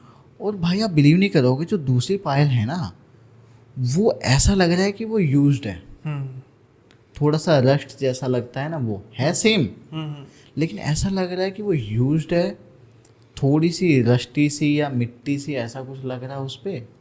अब वो कंफ्यूज हो गई है कि यार मैंने तो ये ली ही नहीं है, ये मेरे बैग में कैसे आई। दूसरा कहीं ऐसा तो नहीं कि मैंने ले ली है, उसको मैंने पैसे नहीं दिए हैं। उसको ये चीज़ ज़्यादा दिख रही है कि शायद मैंने ले ली हो या गलती से आ गई हो, मैंने उसको पैसे नहीं दिए इस चीज़ के। लेकिन उसको ये भी लग रहा है कि यार ये तो यूज्ड लग रही है, ये ऐसे लग रही है। तो खैर उनको फंक्शन में ज़्यादा तो इतना ध्यान नहीं देती हैं, तो उसको वहीं पर रख के गिफ्ट वगैरह लेके अपना दूसरा बैग लेके वो चली जाती है। अब जो साइकिक मीडियम जो मुझे बता रहे थे, वो उनकी बात बताता हूँ कि ये सब इंसिडेंट्स जो है ना, ये जो हम साइकिक मीडियम उनको बताया जा रहा है और वो मुझे डिसाइड करें, तो आप थोड़ा पीओवी समझना। तो जो साइकिक मीडियम वो मुझे बताते हैं कि विकास उसके बाद ना उनको ना कार में जैसे वो बैठी ना, उबर उन्होंने बुक की थी, कार में वो जैसे ही बैठी तो उनको लगा कि उनके साथ में ना कोई और भी आके बैठा है, और वो उनको कह रही है कि I am with my husband, आप चले जाओ, आप कौन हो, आप कैसे हमारी गाड़ी में घुस रहे हो, ये सब चीज़ें बोल रही हैं। अब ऊबर ड्राइवर भी देख रहा है किसको बोल रही है भाई, उनका हस्बैंड भी। अब उसके हस्बैंड को लग रहा है इतना दिमाग खपा के आई है ऐसे ही कुछ हो रहा होगा तो चलो, अरे चलो चलो चलो ठीक है, तो ठीक है, तो उसका हस्बैंड कहता है चलो चलो चलो, मतलब अपनी वाइफ को कहता है बट एज सेंस में कहता है कि चलो चलो चलो। तो वो उनके हिसाब से जो लेडी है वो बता रही है उनको कि वो पर्सन भी हमारी गाड़ी में बैठ गया, अजीब सा दिख रहा है एकदम पर्सन, मैले कुचैले कपड़े पहने, ग्रे कलर का कुर्ता पहना उन्होंने, कुर्ता पहना, बड़ी बड़ी दाढ़ी है और मिट्टी में हो रखा है पूरा, वो गाड़ी में बैठा है। मैं उसको देखे जा रही हूँ कि भाई क्यों बैठा है, ठीक है। उसके बाद उनके मन में कई सवाल चल रहे हैं, तो वो नहीं बोलती है, मतलब कभी उसको दिख रहा है, कभी उसका मतलब उसको प्रेजेंस फील हो रही है कि कोई तो है, कुछ तो है भाई। अब वो वहाँ पे जाती हैं, शादी फंक्शन जो था वो फंक्शन अटेंड करती हैं, उसके बाद अपने होटल में वापस आती हैं। वो उस पायल का ही दिमाग में उनको चल रहा होता है, और उनको पंजाबी नहीं आती है, उनको पंजाबी में कुछ आवाज़ें सुनाई दे रही हैं, कुछ सुनाई दे रहा उनको पंजाबी में, ठीक है। अब ये सब चीज़ें ना उनके साथ ना कई सालों तक चलती हैं, कुछ सुनाई देना, ठीक है। अब वो उनके किसी गुरुजी को वो मानते थे, तो उनके गुरुजी को पूछते हैं कि ऐसा ऐसा है, कोई मिला था मेरे को, उसने मुझे पायल दी और ये पायल मेरे साथ ऐसे आ गई है, वो ऐसा लग रहा है यूज्ड है। तो उनके गुरुजी कहते हैं सख्त उनको कि वो जो पायल जो भी है ना, उनको ना आप फेंक दो, किसी पेड़ के नीचे गाड़ दो या किसी कहीं पर बहा दो। लेकिन आप मानोगे नहीं भाई कि वो उस पायल को फेंक नहीं पा रही है, उसको पता है क्या करना है, लेकिन उसके दिमाग में ये थॉट आ ही नहीं रहा है कि इस पायल को मैं छोड़ दूँ, उस पायल को छोड़ दूँ, क्योंकि कोई आवाज़ है जो उसके दिमाग में चली जा रही है, कोई आवाज़ जो उसके दिमाग में चल रही है, उसको कुछ बोल रही है, और उस पायल को वो नहीं फेंक पा रही है, उसके पास ही वो पायल है। इस बात को करीब ना 5-6 साल हो जाते हैं, तब जाके वो मेरे साइकिक मीडियम जो जिनसे मैं मिला हूँ उनसे कनेक्ट होती हैं वो, 5 से 6 सालों से उनके दिमाग में यही बात है, यही तरह तरह की आवाज़ें सुनाई दे रही हैं, ऐसा है। और वो बताते हैं कि विकास, मेरी जब उनसे बात हो रही है, इंस्टाग्राम पे उनकी बात हो रही होती है, कि वो बताते कि इतने साल पहले मेरे साथ ये हुआ, पायल खरीदी, ऐसा कुछ हुआ। उन्होंने ना एक वॉइस नोट भेजा, मतलब जो साइकिक मीडियम है, उन्होंने एक वॉइस नोट भेजा उनको और बताया कि, और वो वॉइस नोट ना उन लेडी ने इग्नोर कर दिया, या फिर गलती से कई बार छूट जाता मैसेज, छूट गया। वो नीचे चैट करते करते आए, तो जब उनको ये बात बताने लगी ना कि उनको कुछ आवाज़ कानों में सुनाई देती है ना, और वो उस पायल को फेंक नहीं पाती हैं, तो वो कहते हैं कि क्या आपने वो वॉइस नोट पढ़ा जो मैंने थोड़े देर टाइम पहले भेजा था? तो कहती नहीं, आपने, मेरे को लगा आप ऐसी गलती से कुछ हो गया होगा, छूट गया होगा। तो कहते नहीं, आप जाके सुनो। उस वॉइस नोट में उन्होंने बोला था, तेनू रबदा वाजदा एनू रख ले, एनू रख ले। और वो कहते हैं कि एग्जैक्टली यही आवाज़ मेरे कानों में चलती है, तेनू रबदा वाजदा। मतलब उनको इतना पंजाबी उनको नहीं, मैं वो ठेठ पंजाबी में नहीं बोल पा रहा हूँ, लेकिन मैसेज आप समझ गए होंगे कि भाई तुझे रबदा वाजता है, तू इसको रख ले। ये उनके दिमाग में चल रहा है, ये कोई चीज़ उनके दिमाग में डाल दी, उनको सुनाई दे दी है आवाज़ें। अब वो शॉक्ड होती है कि आपको कैसे पता? तो कहते हैं हम साइकिक मीडियम है, जब आप ये बातें मुझे बता रही है ना, तो वो सब चीज़ें मैं विजुअलाइज कर पा रहा हूँ, मुझे दिखाई दे रहा है। अगर मैं बताऊँ, कोई इंसान है, कोई अच्छी खासी हाइट है, ग्रे कुर्ता पहना है, मिट्टी में है, ऐसा लग रहा है जैसे कोई मजदूरी का या कुछ ऐसा काम करता है, टू बी प्रिसाइज चिनाई वगैरह का काम करता है। तो कह रहा हाँ, ऐसा ही डिस्क्रिप्शन है, उस दिन मैंने कार में देखा था जब बैठा था, ऐसा ही है। और बिल्कुल आप सही बता रहे हैं, ऐसा ही कुछ है। ठीक है, वो कंफर्म करती हैं। अब उनको कंफर्म हो गया उन लेडी को कि भाई ये जो भी पर्सन है, जो जिससे मैं अभी कनेक्ट हुई हूँ, इस पर्सन ने एक ही कुछ चीज़ें बता दी है।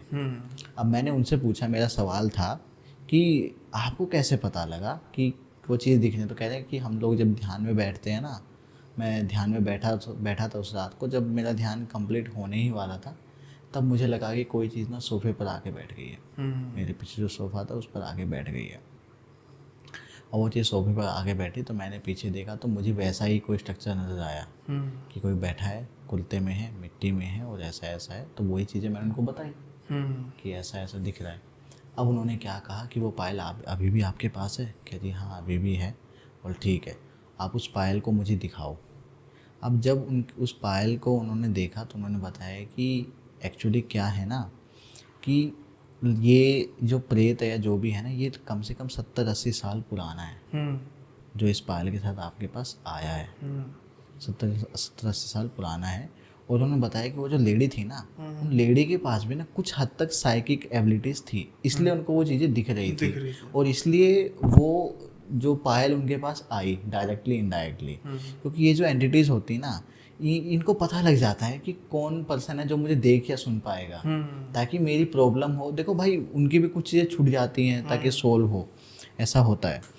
तो उन्होंने बताया कि लेकिन उनकी साइकिक एबिलिटीज़ के ऊपर उन्होंने कभी काम नहीं किया, तो वो उतनी स्ट्रॉन्ग नहीं हो पाती हैं। कुछ लोग होते हैं जो उस चीज़ को समझ जाते हैं और एक साइकिक मीडियम बन जाते हैं बाकी लोगों के लिए, कम्युनिकेट करवाने के लिए या हील करने के लिए। तो उनको वो चीज़ें दिखाई दी, उन्होंने बताया कि ऐसा ऐसा स्ट्रक्चर है, ये जो प्रेत है, जो भी आपको दिखता है या फिर आपको सुनाई देता है ना, ये 70-80 साल पुराना है।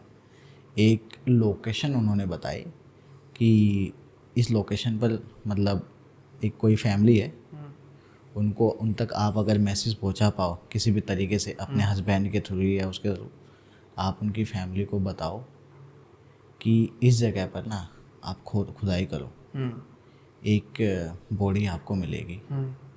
एक शख्स था 70-80 साल पहले, अवतार सिंह, अवतार सिंह नाम था उनको, उन्होंने नाम भी बताया। अवतार सिंह की फैमिली है, ऐसा ऐसा इस साइड में आपको शायद मिलेगी, आप पता करना कहाँ है कहाँ नहीं, आप ही पता करो। वो उनको जाके आप प्लीज़ बताओ कि कोई अवतार सिंह आपकी फैमिली में थे 70-80 साल पहले, आप यहाँ पे खुदाई करो, उनकी बॉडी आपको यहाँ मिलेगी।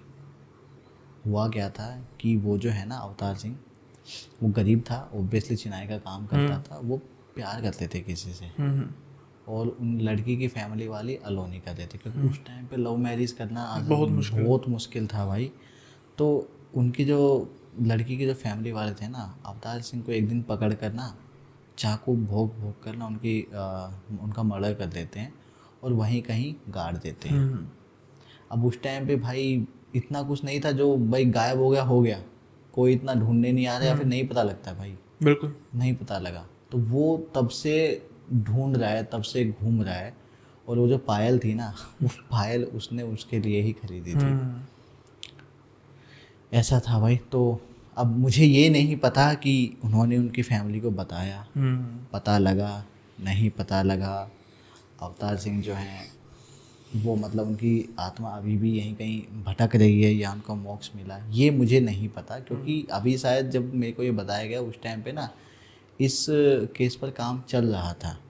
और कुछ काफ़ी सारी भाई देखो ऐसी चीज़ें होती हैं ना कि डायरेक्टली हम मतलब उनकी फैमिली तक कैसे पहुँचें, बिल्कुल नहीं पहुँच सकते भाई, है ना। और काफ़ी सारी चीज़ें होती जो शायद उन्होंने भी मुझे नहीं बताई, यही कह के विकास बहुत सारी चीज़ें होती जो मैं शेयर नहीं कर सकता हूँ, है ना। तो इसलिए मैंने कहा था कि भाई ये केस मुझे थोड़ा आधा थोड़ा पता है, बट मेन बेसिकली ये स्टोरी थी भाई। चलो जब भी इसकी अपडेट आएगी आप जरूर शेयर करना, नेक्स्ट जी पॉडकास्ट भाई। होगा।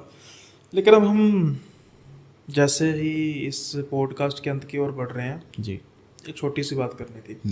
बताइए। आपके पीछे एक बटन नज़र आ रहा है जो कि निशानी होती है एक बड़ी ही मुश्किल अचीवमेंट की। हर रोज़ यूट्यूब में पता नहीं कितने चैनल बनते हैं और कितने चैनल ख़त्म हो जाते हैं, यानी कि कितनी उम्मीदें जगती हैं और कितनी उम्मीदें टूट जाती हैं। कुछ ही लोग ऐसे होते हैं जो इस माइलस्टोन को पार कर लेते हैं। तो मैं चाहता हूँ, हो सकता है कई व्यूअर्स के लिए इंटरेस्टिंग ना हो, लेकिन जो आपको देखते हैं, जो जानना चाहते हैं और जो यूट्यूब ऑलरेडी कर भी रहे हैं, उनके लिए एक मिसाल भी बन सकते हैं। क्योंकि काफ़ी कम समय में आपने ये अचीवमेंट की है। जी। कई लोगों को कई साल लग जाते हैं, कई कुछ महीने में भी कर लेते हैं, लेकिन वो एक नॉन पर्सनैलिटी होते हैं। आपने कैसे शुरू किया और अब तक के सबसे बेस्ट पॉडकास्ट टॉप 5 आपको कौन से लगे, जल्दी से? भाई सबसे पहले थैंक यू सो मच। और इसका जो भी क्रेडिट है ना सिल्वर बटन का 1 लाख सब्सक्राइबर्स का, उसका पूरा क्रेडिट, नॉट इवन 1% भी मैं अपने पास नहीं रखूँगा, पूरा क्रेडिट ऑडियंस को जाता है, लोगों को जाता है। क्योंकि इन्होंने प्यार दिया है, असली मोटिवेशन इन लोगों ने मुझे दिया है कि भाई विकास भाई आप करो, हम देखेंगे आपके वीडियोस, हम सुनेंगे आपके पॉडकास्ट, आप बस गेस्ट बुलाते रहो और हमारे लिए कुछ खौफनाक सुनने को देते रहो। तो सबसे पहले थैंक यू सो मच आप लोगों को। इस बारे में अभी तक मैंने डायरेक्टली बात नहीं की है, सुनील भाई के चैनल पे पहली बार बात हो रही है। तो सुनील भाई अगर आप कहो कि टॉप 5 क्या रहे हैं, देखो भाई वैसे मैं एक चीज़ क्लियरली कहना चाहूँगा कि हमारे चैनल पे मैक्सिमम अगर आप देखोगे तो हॉरर पॉडकास्ट है। बट पर्सनली हॉरर मुझे पसंद है, थ्रिल देता है ना। बट पर्सनली मुझे हॉरर के अलावा भी कुछ टॉपिक्स होते हैं जो मुझे पसंद है। हो सकता है मुझे वो पॉडकास्ट ज़्यादा पसंद हो अभी मैं जो बताऊँ पर्सनली, जिस पे शायद व्यूज़ ही नहीं आए हैं, ऐसा है। तो पर्सनली मैं कुछ लोगों के नाम लेना चाहूँगा जिनको मैं क्रेडिट देता हूँ, जिनको लोग बहुत ज़्यादा पसंद करते हैं। एक हैं अक्षय वशिष्ठ भाई, उनकी वीडियोस आप देखो भाई, काफ़ी अच्छे व्यूअरशिप हैं। बिल्कुल। उसके बाद आते हैं सैयम अंगी भाई। हाँ सैयम अंगी। उसके बाद हमारे प्रवीण भाई। हाँ। उसके बाद आप हमारे सुनील भाई। अरे मुझे निकाल दो यार तो ये 4 हो गए, बट फिर भी 4 हो गए, ठीक है। एक और हैं हमारे इसमें मैं लेना चाहूँगा, हमारे एक स्पिरिचुअल हैं ये पर्सन जिनका नाम है शिवम जी। मैं पर्सन को शिवम भाई भी कहता हूँ, तो शिवम जी। तो ये वो लोग हैं जिन्होंने मेजरली अपना रोल प्ले किया है इस पूरी जर्नी में, मुझे सपोर्ट किया है। और डेफिनेटली इनके पॉडकास्ट अगर आप देखोगे ना तो इन पे ये ऐसे पॉडकास्ट हैं जो लोगों को भी काफ़ी पसंद आए और मेरे को भी काफ़ी पर्सनली पसंद आए हैं। ये आपने दूसरे सवाल का जवाब पहले दे दिया, लेकिन पहला सवाल था कि कैसे मन में आया यार मैंने शुरू करना है, और कारमा कैसे बढ़ता गया। जी मैं बताता हूँ, ये शायद मैंने शेयर भी किया हुआ है, बट स्टिल कोई ऐसा प्लान नहीं था कि भाई मुझे यूट्यूब पर आना है। आज से करीब कुछ साल पहले अगर आप बात करो ना भाई, मुझे लगता था कि यार यूट्यूब पर लोग क्यों हैं, क्यों क्रिएट कर रहे हैं, क्या मिलता है इनको, टाइम पास कर रहे हैं। पता लग गया क्या सच में मतलब मैं ये सोचता था। अब पता लग गया और, क्या और मिलता है। मेरा ये था कि भाई जिंदगी में कुछ भी कर लूंगा, यूट्यूब पर नहीं जाना है। हाँ। ये चीज़ है, और मुझे नहीं पता था वही चीज़ मुझे यहाँ खींच के ले आएगी। तो मैंने स्टार्ट कैसे किया, मैं जॉब करता था, कॉलेज के बाद में जॉब करता था और वर्क फ्रॉम होम था मेरा। बहुत मस्त जॉब चल रही थी, अपना मस्त बैठो साइड में नेटफ्लिक्स चलाओ, मूवीज़ देख रहे हैं, काम हो रहा है, ये लाइफ थी भाई मेरी। मस्त, घर वाले खुश, बेटा घर पर है, पैसा कमा रहा है, कोई भी काम हो मैनेज करो, सब सही है। एक दिन क्या हुआ पता नहीं, कहीं से मेरे कानों में खबर पड़ी कि पॉडकास्ट करके कुछ होता है। मैं गया, मैंने सर्च किया क्या होता है आखिर, मैंने सुनना स्टार्ट किया। टू बी ऑनेस्ट मैं सुनता था, देखो बियर बाइसेप्स को, रणवीर अलाहाबादी का। अभी आई नो कि काफ़ी ज़्यादा कॉन्ट्रोवर्शियल टॉपिक्स में फंस गए हैं अभी। तो मैं सच बताऊं तो अभी तो इतना टाइम नहीं मिलता मैं कुछ भी सुन पाऊँ किसी को भी नहीं सुन पाता। बट हाँ, इनिशियली मैं सुनता था और मुझे उनके जो जियो पॉलिटिक्स हैं, हिस्ट्री है और साइंस से रिलेटेड जो भी पॉडकास्ट है, माइथोलॉजी से रिलेटेड, हमारे रिलीजियस पॉडकास्ट, ये सब मुझे पसंद आते, तो मैं सुनता था इनको। मैं सुनता था, उसमें मुझे पता लगा कि विकास, मुझे ना पर्सनल लोगों से बात करना बहुत पसंद है, बहुत ज़्यादा पसंद है मुझे बात करना लोगों से। तो कहा विकास भाई यार ये काम तो तू भी कर सकता है ना, क्या है। मेरे को तब उस टाइम नहीं पता था इतना सब कुछ चाहिए होता है। अगर बिहाइंड द सीन कोई दिखाएगा तो हमारे पास यहाँ क्या क्या चीज़ें लगी हुई हैं, लोग शायद गैस भी ना कर पाएँ। उनको बस एक स्क्रीन पे दिखते है कि आप बैठे हो मैं बैठा हूँ। कुछ लोगों को लगता है कि बड़ा इजी काम है। नहीं, उस टाइम में मुझे भी लगता था। मैंने कहा विकास यार क्या ही करना है, सही है, लोगों को बुलाना है, बैठना है, बात करनी है, बात खत्म हो गया। नहीं, जो एक सिंपल बात है ना, मैं आपको वैसे बताता हूँ, यहाँ पर बैठना बड़ा इजी है फ्रैंकली स्पीकिंग, लेकिन इससे पहले का काम और इससे पहले बाद का काम बहुत मुश्किल है। यानी कि गेस्ट को मैनेज करना, और उसके बाद जो वीडियो बनी उसको मैनेज करना बहुत डिफिकल्ट है। जी भाई, और मैंने ना कहीं से सीखा नहीं, कोई कोर्स नहीं लिया, कुछ नहीं लिया। एक एक चीज़ खुद के एक्सपीरियंस से, गलती हुई उससे सीखा, वो फिर सही की, बेटर करता गया। इस तरीके से मैंने सब कुछ किया। कहीं से सीखा नहीं, किसी से गाइडेंस नहीं ली। मैं तो कहता हूँ या तो मुझे उस टाइम पे पता नहीं था या फिर खुद के ऊपर कॉन्फिडेंस था, कुछ भी कह लो आप। अच्छा हो गया ना ये तो ऐसा था, खुद करते करते सीखा। अब मुझे कम से कम ये पता है क्या नहीं करना है हाँ, क्या नहीं करना ये चीज़ है। बाकी रही बात एक्सपीरियंस की या फिर मैंने क्यों स्टार्ट किया, तो इसलिए स्टार्ट किया, मुझे अच्छा लगता था और मैंने सोचा कि यार विकास ये काम तो तू भी कर सकता है। कुछ नहीं था, और ना मेरे को ये था कि भाई यहाँ से पैसा कमाना है, नहीं, मेरे को लोगों से बात करना अच्छा लगता है। तो मैंने सोचा यार कि बात करेंगे, लोगों को ले आएंगे। जॉब करता साथ साथ में भाई, मतलब मेरी 9 to 5 जॉब चल रही है उसके बाद में, और मैंने वो शिफ्ट करवा के 9 to 5 वाली मैंने अपनी नाइट शिफ्ट करवाई, ताकि मैं रात में पूरी रात काम कर लूँ, उसके बाद जो भी टाइम मिले उसमें सो गया, दिन में गेस्ट को बुलाऊँ, रिकॉर्डिंग करूँ। ये मेरा शेड्यूल रहता था। मैं कम से कम 7 से 8 महीने भाई मैं 4 घंटे से ज़्यादा नहीं सोया हूँ। अब आपका फुल टाइम? अब मैं फुल टाइम कर रहा हूँ। जो करना चाहते हैं फुल टाइम, भाई बहुत लंबा रास्ता हो ना हो, लेकिन कठिन जरूर होता है। कठिन जरूर है। तो मिसाल है विकास भाई, और ये जो पिछला सिल्वर बटन है ये इतना इजी नहीं मिलता। एक कहावत है ना, खाला जी का वाड़ा नहीं है जी, यानी कि मासी जी का आंगन नहीं है मतलब यही है। देखो, आपकी मेहनत के साथ साथ लोगों का प्यार, दोनों का जो कॉम्बिनेशन होता है ना, वो होना चाहिए। लोअर ऑडियंस जो होती है ना, बड़ी मुश्किल से मिलती है, और एक बार मिल जाए ना, फिर वो किसी अरे गहरे को कुछ कहने नहीं देती। मैं उसका प्रत्यक्ष साक्षी हूँ कि भाई जब मैंने चलना शुरू किया था ना, बहुत से लोग गालियाँ निकाल के आके चले जाते थे। अब इतनी लॉयल ऑडियंस मेरी हो गई है कि मतलब मैं खुद सोचता हूँ कि भाई किसी किस्मत वाले को ही इतना प्यार मिलता है। डेफिनेटली भाई, जितने भी हैं बहुत अच्छे हैं। और इन्हीं लोगों के लिए, हमारी ऑडियंस के लिए ही हमारा दी यंग पॉडकास्ट तो है। जैसे ही हमारे 1 लाख सब्सक्राइबर इस चैनल पे कंप्लीट हुए, उसके बाद ही, क्योंकि इस पर अब ओनली आप लोगों को हॉरर और स्पिरिचुअल कंटेंट मिलेगा। हाँ। पहले क्या होता था, मिक्स होता था, कभी कभार कुछ एजुकेशनल आ गया, पैसे से रिलेटेड आ गया, साइंस से रिलेटेड आ गया, बट अब नहीं। मैंने 1 लाख होते ही एक नया चैनल बनाया, फोकस्ड विद विकास, जिस पे नॉन हॉरर से रिलेटेड सारी बातें की जाएंगी। इट में बी हेल्थ, इट में बी फाइनेंस, इट में बी साइंस, एनीथिंग, सब कुछ इसमें हम कवर करें। और इसी के साथ ही थोड़ा सा मैं भी अनाउंस कर देता हूँ कि जैसे कि कईयों को पता होगा, जो मेरा प्रोफेशन रहा है, x profession, that is banking. तो इसमें भी भाई की सपोर्ट मैं करूँगा। तो भाई कह रहे थे कि भाई एक बैंकिंग को लेकर भी पॉडकास्ट करे, तो मैंने कहा था भाई लोग गाली निकाल रहेंगे, तू हॉरर से कहाँ पर आ गया। लेकिन असल में तो वही था। तो हम सोच रहे हैं कि बैंकिंग को लेकर भी हम डिस्कस करेंगे। तो जल्दी ही उस चैनल पर भी हमारा पॉडकास्ट आएगा, तो वो चैनल का जो लिंक है डिस्क्रिप्शन में आपको मिल जाएगा, उसको भी सब्सक्राइब करना। ये 1 लाख का मार्का हो चुका है, हमने उसको भी 1 लाख के पार पहुंचाना जल्दी। तो इसी के साथ ही आज का पॉडकास्ट यहीं पे ख़त्म करते हैं। आई होप आपको पसंद आया होगा। चैनल सब्सक्राइब करना मत भूलिएगा, विकास भाई का भी मेरा भी। और जल्दी ही मिलेंगे अगले नए किसी गेस्ट के साथ। तब तक के लिए बाय बाय, अपना ख्याल रखिएगा।